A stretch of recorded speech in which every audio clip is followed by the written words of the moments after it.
Assalamualaikum warahmatullahi wabarakatuh. Salam sejahtera buat kita semua. Kami dari kelompok 1 Prodi Pendidikan Akuntansi akan membahas tentang perilaku konsumen dalam pendekatan kardinal untuk mata kuliah pengantar ekonomi mikro. Jadi, tanpa berlama-lama, kita akan masuk ke pembahasannya. Oke, baik teman-teman, di sini saya akan membahas tentang materi pengertian perilaku konsumen dalam pendekatan kardinal. Jadi, pertama-tama katong harus tahu pendekatan kardinal itu adalah salah satu cara dalam menganalisis perilaku konsumen berdasarkan asumsi bahwa tingkat kepuasan pelanggan atau konsumen dapat diukur dengan satuan nominal tertentu, seperti uang, jumlah, atau unit. Oleh karena itu, pendekatan ini disebut juga dengan pendekatan kardinal atau cardinal approach. Pendekatan ini juga mengandung anggapan bahwa semakin berguna suatu barang bagi seseorang, maka akan semakin diminati. Oke, selanjutnya kita akan mengetahui tentang kata utilitas berasal dari bahasa Inggris, yaitu utility. Utilitas memiliki satuan yang disebut util. Utilitas yang diperoleh dari konsumen dalam mengonsumsi dapat berupa utilitas total atau total utility dan utilitas marginal atau marginal utility. Yang berikut, teori utilitas menyatakan utilitas barang dan jasa tertentu tidak bisa diukur dengan skala objektif. Konsumen berwenang dalam memberikan peringkat terhadap beberapa alternatif yang berbeda. Menurut pendekatan kardinal, nilai guna atau kepuasan atas suatu barang itu bisa diangkakan. Kamu tahu kan, kepuasan itu abstrak, namun uniknya di pendekatan kardinal, kepuasan dapat dinumerasi. Yang berikut, utility atau utilitas atau kepuasan dan nilai guna adalah kepuasan yang diperoleh dalam mengonsumsi barang dan jasa. Maka dari itu, utilitas menunjukkan kepuasan relatif yang diperoleh seorang konsumen dari penggunaan berbagai barang. Contohnya itu seperti kepuasan kamu saat makan ayam geprek adalah 8 util, sedangkan kepuasan memakan mangga asam adalah 3 util. Oke, baik, sekian dari pembahasan materi saya. Terima kasih. Oke, yang berikutnya adalah faktor-faktor yang memengaruhi perilaku konsumen. Ada banyak faktor yang memengaruhi perilaku konsumsi seseorang. Faktor-faktor ini bisa bersifat internal, seperti kebutuhan dan motivasi pribadi, atau eksternal seperti lingkungan sosial dan ekonomi. Berikutnya adalah faktor-faktor utama yang memengaruhi perilaku konsumsi. Faktor yang pertama adalah faktor psikologi. Faktor psikologi terbagi menjadi 4, yaitu 1. Motivasi. Dorongan internal yang mendorong seseorang untuk memenuhi kebutuhan atau keinginan tertentu, misalnya makan saat lapar atau membeli barang mewah untuk meningkatkan status sosial. 2. Persepsi. Cara seseorang memandang atau menafsirkan informasi tentang produk atau merek. Persepsi ini dipengaruhi oleh iklan, pengalaman pribadi, atau rekomendasi orang lain. Yang ketiga, sikap dan kepercayaan. Keyakinan konsumen terhadap suatu produk, layanan, atau merek memengaruhi keputusan mereka. Sikap ini dapat positif atau negatif dan bisa berubah seiringnya waktu. Yang keempat, pembelajaran. Pengalaman sebelumnya dengan produk atau layanan akan memengaruhi perilaku konsumsi di masa depan. Konsumen cenderung membeli produk yang telah memberi mereka kepuasan. Yang kedua, faktor sosial. Faktor sosial dibagi menjadi 3, yaitu terdiri dari 1. Keluarga. Keluarga adalah pengaruh terbesar dalam membentuk kebiasaan konsumsi seseorang. Preferensi konsumsi seringkali diwariskan atau dibentuk sejak kecil. Yang kedua, kelompok referensi. Konsumen seringkali terpengaruh oleh kelompok sosial di sekitar mereka, seperti teman, rekan kerja, atau komunitas tertentu. Mereka mungkin ingin menyesuaikan diri atau berbeda dari kelompok-kelompok ini. Yang ketiga, status sosial. Status sosial atau kelas ekonomi mengaruhi apa yang seseorang beli. Konsumen dengan status sosial yang lebih tinggi mungkin cenderung membeli barang-barang mewah dan menunjukkan persentase. 3. Faktor pribadi. Faktor pribadi terbagi menjadi 3, yaitu 1. Umur dan tahap siklus hidup. Kebutuhan konsumsi berubah seiring dengan perubahan usia dan tahap kehidupan. Misalnya, anak muda mungkin lebih tertarik pada teknologi terbaru, sementara keluarga mungkin lebih fokus pada barang-barang kebutuhan rumah tangga. Yang kedua, pekerjaan dan penghasilan. Pendapatan menentukan daya beli seseorang. Orang dengan pendapatan yang lebih tinggi memiliki lebih banyak pilihan dalam hal konsumsi, sedangkan orang dengan pendapatan terbatas harus memilih barang yang lebih sesuai dengan anggaran mereka. Ketiga, gaya hidup. Gaya hidup adalah cara seseorang menjalani kehidupan berdasarkan aktivitas, minat, dan opini mereka. Mereka dengan gaya hidup yang berbeda akan memiliki preferensi konsumsi yang berbeda, seperti preferensi terhadap produk organik bagi mereka yang peduli kesehatan atau lingkungan. 4. Faktor budaya. Faktor budaya terbagi menjadi 3, yaitu 1. Nilai dan norma budaya. Budaya mencangkup nilai-nilai, kepercayaan, dan kebiasaan yang membentuk perilaku konsumsi. Misalnya dalam budaya yang menekankan hemat, konsumen mungkin lebih cenderung menghindari konsumsi yang berlebihan. Yang kedua, ada subkultur. Di dalam budaya besar, ada subkultur tertentu yang memiliki perilaku konsumsi khas, seperti kelompok etnis, agama, atau komunitas regional. Preferensi produk bisa sangat berbeda antara subkultur ini. Yang ketiga, kelas sosial. Konsumsi juga terpengaruhi oleh stratifikasi sosial. Di dalam kelas sosial yang berbeda memiliki pola konsumsi yang berbeda, seringkali didasarkan pada status ekonomi atau aspirasi sosial. Faktor yang kelima adalah faktor ekonomi. Faktor ekonomi terbagi menjadi 3, yaitu pendapatan dan distribusi pendapatan. Daya beli konsumen sangat dipengaruhi oleh tingkat pendapatan mereka. Konsumen dengan pendapatan lebih tinggi memiliki akses ke lebih banyak produk dan layanan. Kedua, kondisi ekonomi. Ketidakpastian ekonomi, inflasi, atau resesi akan memengaruhi perilaku konsumsi. Pada masa-masa sulit, konsumen cenderung menunda atau memengaruhi pengeluaran mereka. Yang ketiga, harga dan ketersediaan produk. Harga suatu produk dan ketersediaan di pasar juga sangat memengaruhi keputusan konsumsi. Konsumen cenderung membeli produk yang mereka anggap memiliki nilai terbaik untuk uang mereka. Faktor yang keenam ada faktor situasional. Faktor situasional terbagi menjadi 2, yaitu 1. Konteks pembelian. Waktu, tempat, dan suasana di sekitar pembelian dapat memengaruhi perilaku konsumen. Misalnya, konsumen mungkin lebih cenderung membeli barang dalam suasana hati yang baik atau pada saat diskon besar-besaran. Yang kedua, tingkat kebutuhan. Kebutuhan mendesak seperti keperluan darurat dapat menyebabkan konsumen membeli tanpa banyak pertimbangan. Dan faktor yang terakhir adalah faktor teknologi. Inovasi teknologi dapat mengubah preferensi dan perilaku konsumen. Misalnya dengan munculnya e-commerce, konsumen sekarang dapat membeli barang secara online dengan lebih mudah, yang mengubah pola belanja tradisional. Kesemuan faktor ini berinteraksi dan saling memengaruhi dalam bentuk perilaku konsumsi seseorang. Konsumen membuat keputusan berdasarkan faktor ini sesuai dengan preferensi pribadi, pengaruh sosial, dan batasan ekonomi yang mereka hadapi.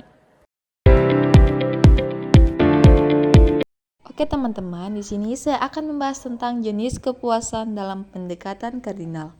Yang pertama, total utility. Total utility adalah ukuran dari jumlah kepuasan total yang dirasakan dan diperoleh konsumen saat menggunakan produk dan jasa. Contoh total utility, misalnya pembelian mangga aromanis oleh konsumen Superindo yang meningkat. Minggu pertama ludes 60 kuintal dan meningkat menjadi 90 kuintal di minggu kedua. Yang kedua, marginal utility. Marginal utility adalah ukuran kepuasan yang diperoleh konsumen saat memiliki lebih dari satu barang atau jasa. Contoh marginal utility adalah, misalnya, ketika kamu memesan 3 loyang pizza, loyang pertama kamu puas dan merasa kenyang. Loyang kedua, kamu sudah tidak terlalu antusias, dan di loyang ketiga, kamu sudah ingin memuntahkannya. Selanjutnya saya akan membahas tentang ciri-ciri pendekatan kardinal. Ciri-ciri pendekatan kardinal dalam analisis perilaku konsumen dibuat berdasarkan asumsi-asumsi berikut ini. Yang pertama, kepuasan diukur dalam satuan unit atau util, sehingga dapat dikuantifikasi. Yang kedua, konsumen bersifat rasional, artinya konsumen selalu ingin memaksimalkan kepuasan dengan batasan anggarannya. Konsumen juga memilih barang berdasarkan kebutuhan. Barang yang dipilih konsumen memberikan kegunaan optimal bagi konsumen, dan konsumen memilih barang yang harganya sesuai dengan kemampuan konsumen. Yang ketiga, konsumen memiliki kekonsistenan dalam preferensi. Setiap konsumen tidak akan berubah preferensinya terhadap suatu barang. Yang keempat, more is better. Lebih banyak lebih baik. Konsumen akan menginginkan jumlah yang lebih banyak untuk suatu barang. Yang kelima, walau more is better merupakan asumsi pendekatan ini, namun hukum Gosen atau Law of Diminishing Marginal Utility berlaku, yaitu bahwa semakin banyak sesuatu barang dikonsumsikan, maka tambahan kepuasan atau marginal utility yang diperoleh dari setiap satuan tambahan yang dikonsumsikan akan menurun. Yang keenam, konsumen selalu mengusahakan banyak hal untuk mencapai kepuasan total yang maksimum. Yang ketujuh, pendapatan konsumen tidak berubah atau tetap. Yang kedelapan, marginal utility dari uang adalah tetap. Yang kesembilan, total utility bersifat melengkapi dan independen. Yang terakhir, barang yang dikonsumsi adalah barang normal dan periode konsumsi berdekatan. Oke, kita masuk ke pembahasan berikutnya terkait dengan hukum Gosen. Hukum Gosen terbagi menjadi dua, yaitu hukum Gosen 1 dan hukum Gosen 2. Keduanya merupakan konsep ekonomi yang dikemukakan oleh Hermann Heinrich Gosen, seorang ekonom Jerman, sebagai bagian dari pendekatan kardinal dalam teori utilitas. Pendekatan kardinal mengasumsikan bahwa utilitas atau kepuasan konsumen dapat diukur secara kuantitatif, misalnya dalam satuan utilitas. Kemudian mari kita bahas terkait hukum Gosen 1 atau hukum penurunan utilitas marginal. Hukum Gosen 1 berbunyi, jika konsumsi suatu barang bertambah secara terus-menerus, maka tambahan kepuasan atau utilitas marginal yang diperoleh dari setiap unit tambahan barang tersebut akan semakin menurun, asalkan faktor lain tetap atau ceteris paribus. Jadi, ketika seseorang mengonsumsi lebih banyak dari suatu barang, tingkat kepuasan total atau utilitas total akan meningkat. Tetapi tambahan kepuasan dari setiap unit tambahan barang tersebut atau utilitas marginal akan semakin mengecil. Contohnya saja, jika seseorang yang haus akan sangat menikmati segelas air pertama atau utilitas marginal tinggi. Kemudian segelas air kedua juga memberi kepuasan, namun tidak sebesar gelas pertama. Sedangkan pada gelas ketiga atau gelas keempat, tambahan kepuasan bisa menjadi sangat kecil atau bahkan nol jika orang tersebut sudah kenyang. Jadi intinya, konsumen akan berhenti mengonsumsi suatu barang ketika utilitas marginal mencapai nol atau tidak ada tambahan kepuasan lagi. Kita masuk ke hukum Gosen 2 atau hukum keseimbangan utilitas marginal. Hukum Gosen 2 berbunyi, seseorang konsumen akan mendistribusikan pendapatannya di antara berbagai barang sedemikian rupa sehingga utilitas marginal persatuan uang yang dikeluarkan untuk setiap barang adalah sama. Jadi untuk mencapai kepuasan maksimum dengan anggaran yang terbatas, konsumen akan mengalokasikan pengeluaran mereka sedemikian rupa sehingga tambahan kepuasan per unit uang yang dikeluarkan atau utilitas marginal per unit uang sama untuk semua barang yang dikonsumsi. Adapun rumusnya yaitu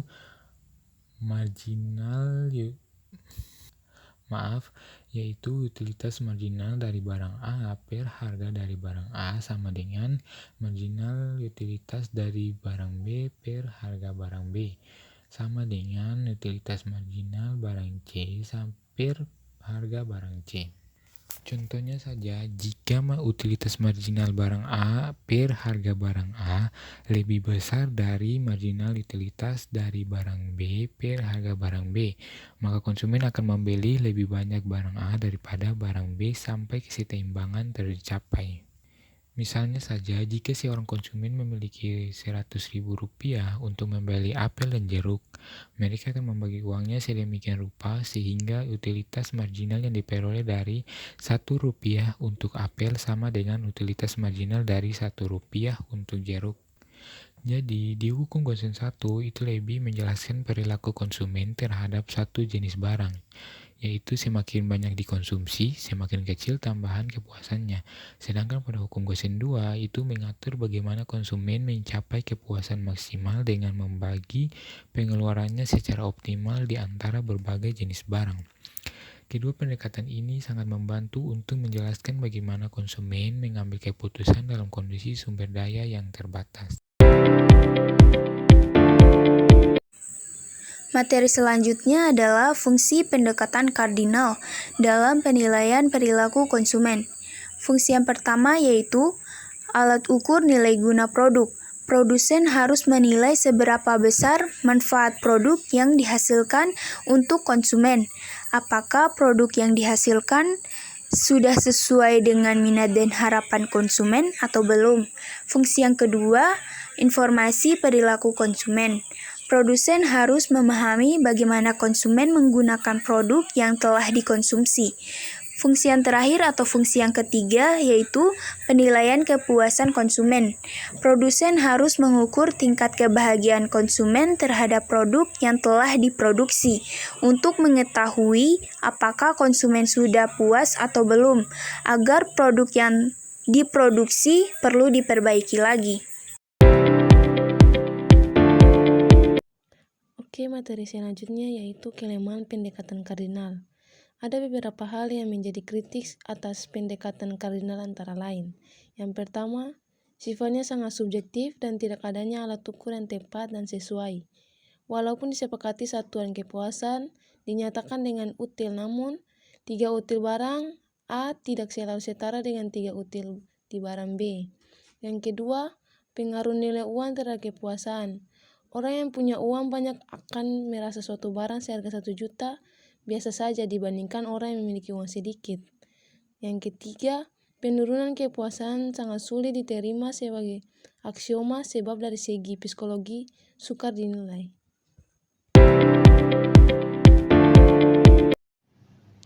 Contohnya, seorang konsumen memiliki anggaran sebesar Rp100.000. Konsumen tersebut ingin membeli 2 jenis barang yaitu barang A dan barang B. Harga barang A adalah Rp10.000 per unit dan harga barang B adalah Rp20.000 per unit. Berikut adalah tabel utilitas total atau total utility atau bisa disebut juga dengan TU yang diperoleh konsumen. Barang A memiliki 1 unit, total utility-nya A40. Barang B memiliki 1 unit, total utility B 50. Barang A 2 unit, total utility A 70. Barang B 2 unit, total utility 90. Barang A 3 unit, total utility A 90. Barang B 3 unit, total utility B 120. Barang A 4 unit, total utility A 100. Barang B 4 unit, total utility B 140. Barang A 5 unit, total utility A 105. Barang B 5 unit, total utility B 150. Yang jadi pertanyaannya adalah, tentukan kombinasi barang A dan B yang harus dibeli agar utilitas total maksimal dengan anggaran Rp100.000. Yang pertama, hitung utilitas marginal atau marginal utility atau bisa disebut dengan MU. Utilitas marginal adalah tambahan utilitas yang diperoleh dari konsumsi tambahan satu unit barang. MU dihitung sebagai perubahan TU per perubahan jumlah barang. Seperti pada tabel berikut ini, barang A 1 unit, marginal utility A 40. Barang B 1 unit, marginal utility B 50. Barang A 2 unit, marginal utility A 30. Barang B 2 unit, marginal utility B 40. Barang A 3 unit, marginal utility A 20.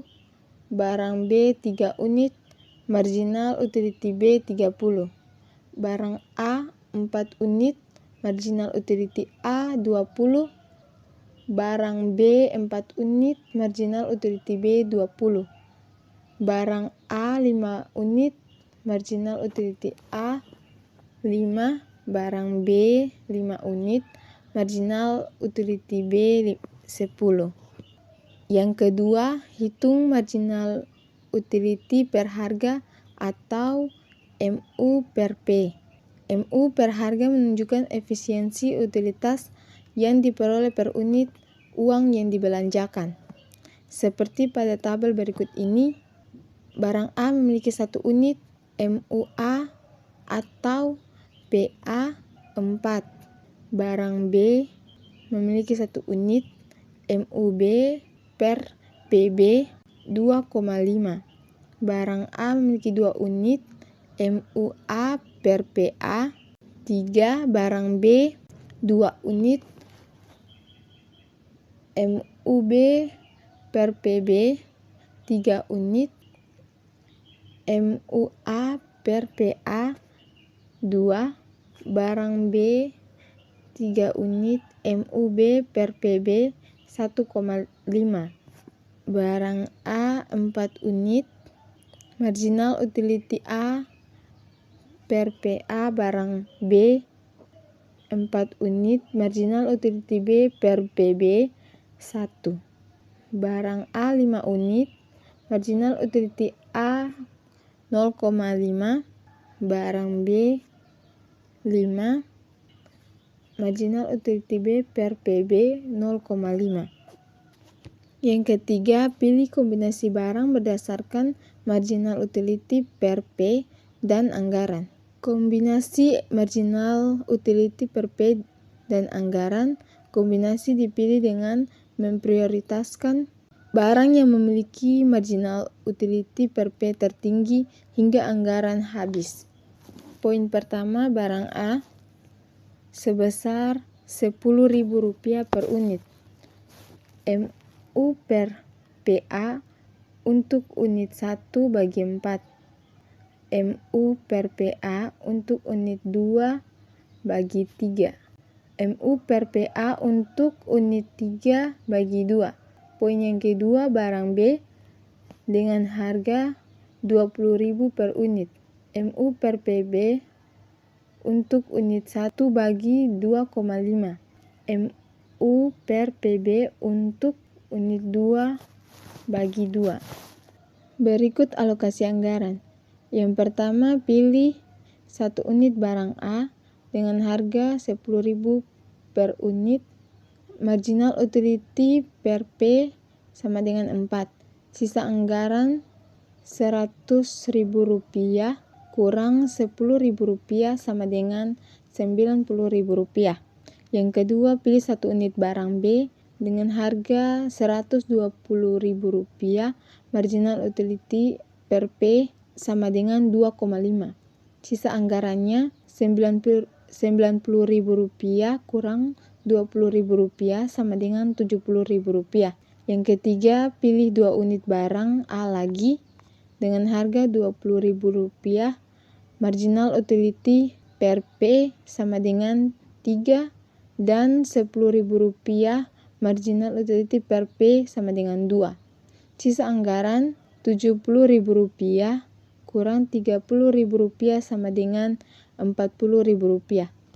Yang keempat, pilih 1 unit barang B lagi dengan harga Rp20.000. marginal utility per P sama dengan 2. Sisa anggarannya Rp40.000 kurang Rp20.000 sama dengan Rp20.000. Yang kelima, pilih unit barang A lagi dengan harga Rp10.000, marginal utility per P sama dengan 1. Sisa anggarannya Rp20.000 kurang Rp10.000 sama dengan Rp10.000. Kombinasi akhir barang A yaitu 4 unit, barang B yaitu 2 unit. Yang keempat, hitung utilitas total. Poin pertama, barang A 4 unit, total utility A sama dengan 100 utility. Poin kedua, barang B 2 unit, total utility B sama dengan 90 utility.